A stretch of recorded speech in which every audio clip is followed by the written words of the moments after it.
उन्होंने जो पिछले 19 माह में जिस प्रकार से हिंसा हुई, लोग की जान हुई, उसके लिए खेद प्रकट किया है। किस तरह देखते हैं? देखिए, वहाँ के मुख्यमंत्री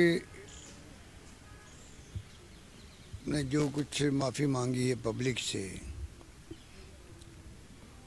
वो माफ़ करने योग्य नहीं है।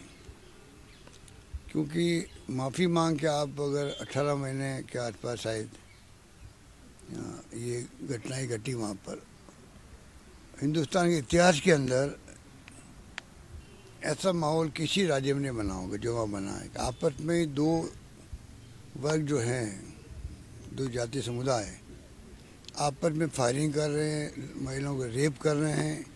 मुख्यमंत्री ने खुद ने स्वीकार किया 1 साल पहले ही 1000 महिलाओं को रेप हो गए हैं। ये रेप चलते रहे, अन्याय, अत्याचार, उत्पीड़न चलता रहा, वहाँ पर सब कुछ होता रहा और भारत सरकार भी कुछ नहीं कर पाई। इसमें मैं दोषी मानता हूँ वहाँ की सरकार को भी, केंद्र सरकार को भी। क्या आप एक मुख्यमंत्री को चेंज नहीं कर सकते थे? बहुत बड़ी बात नहीं होती, पर अगर हिंसा रुक जाती वहाँ पर, वो आपका एक स्टेट है, चाहे छोटा होगा, पर इस देश का जो है उसका एक राज्य के बराबर वो है। आपने उसकी परवाह नहीं करी, नॉर्थ ईस्ट का राज्य है। उसका रिएक्शन जो लोग समझते इन बातों को उनमें तो है, बाकी लोगों को समझना चाहिए कि ये बहुत बड़ी घटना है जिसमें आपने अगर एक राज्य आपका है, वहाँ तांडव हुआ है, वहाँ पर हिंसा का, रेप हुए महिलाओं के साथ में, बलात्कार की घटनाएं, उत्पीड़न की घटनाएं, क्या क्या नहीं, वहाँ फायरिंग हुई, वहाँ पर 250 लोग मारे गए हैं। ये तो फिगर आपके खुद के हैं। इसको क्या कहेंगे हम लोग? तो फिर कुछ लोगों में रिएक्शन नहीं होता है, लोग समझते भी नहीं। लोगों को समझना पड़ेगा, अगर इस देश को बचाना है, युवा पीढ़ी को समझना पड़ेगा कौन गलती कर रहा है। कोई पार्टी हो, कोई पार्टी हो, कोई राजनीतिक दल हो, जो गलती कर रहा है उसकी आलोचना होनी चाहिए। अच्छा काम करता है उसको वेलकम होना चाहिए। ये जो माहौल बना है देश के अंदर धर्म के नाम पर, उसके बाद में सिर्फ धर्म की बात हो रही है, बाकी सब घटनाएं, दुर्घटनाएं, अन्याय, अत्याचार सब पीछे रह गया है।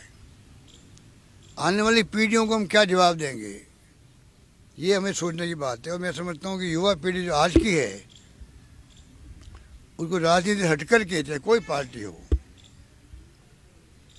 उस पर अपने कमेंट देने चाहिए। ये घटना मैं इसको मामूली नहीं मानता हूँ। बार बार मांग करते हैं प्रधानमंत्री मोदी जी को जाना चाहिए था, अब मोदी जी भी अड़े हुए हैं नहीं जाने के लिए। अरे प्रधानमंत्री जी को बड़ा दिल रखना चाहिए। अगर कांग्रेस मांग कर रही है, विपक्ष मांग कर रहा है, और मांग नहीं भी करे तब भी जाना होता है। 2-3 बार जाके आ गए, मेरे ख्याल 1-2 बार जाके आए गृह मंत्री जी। अगर प्रधानमंत्री जाते तो प्रधानमंत्री का एक अलग वारा होता है। और प्रधानमंत्री जी ने जब ताली बजवा दी देश के अंदर, देश ने प्रधानमंत्री को जो उन्होंने कहा वो देशवासियों ने किया, इसका मायने क्या हुआ? अगर प्रधानमंत्री खुद जाते वहाँ पर मणिपुर के अंदर, हो सकता है उनके बाद विश्वास करके जो वादे करते, बातचीत करवाते दोनों समुदाय में, हो सकता है ये जो खून खराबा हुआ है ये 6 महीनों में ख़त्म हो जाता। बहुत बड़ा क्राइम किया प्रधानमंत्री मोदी जी ने भी, अमित शाह जी ने भी। आपने इग्नोर कर दिया एक स्टेट को, आपने एक स्टेट को इग्नोर ही कर दिया है, जैसे कोई आपके भारत का हिस्सा ही नहीं हो वो। इसको हम क्या कहेंगे? इसलिए मेरा मानना है कि अब माफ़ी मांगे मुख्यमंत्री, मुझे पता नहीं नए साल में माफ़ी मांगे वो क्या कहना चाहते हैं। उनको खुद को इस्तीफा देना चाहिए था पहले ही, जब उसे समझ नहीं रहा था। उनको बड़प्पन दिखाते, उनकी एक मेरे ख्याल हाइट बढ़ती। अगर मुख्यमंत्री खुद आगे आके देख 6 महीने हो गए, 8 महीने हो गए हैं, तो ऐसे वक्त में खुद को इस्तीफा देना चाहिए था।